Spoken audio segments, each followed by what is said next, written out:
अब बच्चों को कफ सिरप देने पर लगा बैन, लेकिन आखिर मामूली सी खांसी जुकाम की दवा कैसे हुई जानलेवा। दरअसल हाल ही में कफ सिरप के कारण राजस्थान और मध्य प्रदेश में 11 बच्चों की मौत की खबर के बाद दहशत फैल गई, जिसके बाद केंद्र सरकार ने एडवाइजरी जारी की कि 2 साल से कम उम्र के बच्चों को खांसी और जुकाम की दवा ना लिखी जाए।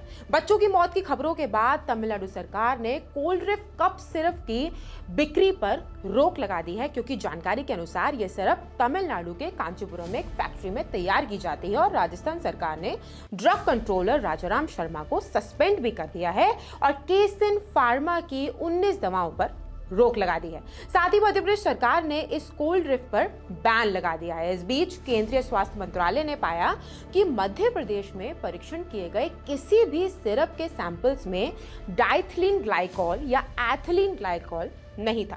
इन दोनों केमिकल से किडनी को गंभीर नुकसान हो सकता है। जानकारी के मुताबिक अब तक राजस्थान में 3 में से 2 बच्चों की मौत डेक्स्ट्रोमेथॉर्फिन हाइड्रोब्रोमाइड सिरप के कारण हुई, जो सिर्फ एडल्ट पेशेंट्स को ही प्रिस्क्राइब की जाती है और अगर ओवरडोज हो जाए तो बच्चों की मौत भी हो सकती है। इसलिए छोटे बच्चों को यह दवा नहीं दी जानी चाहिए। अब इसमें पेरेंट्स भी बहुत बड़ा रोल निभाते हैं।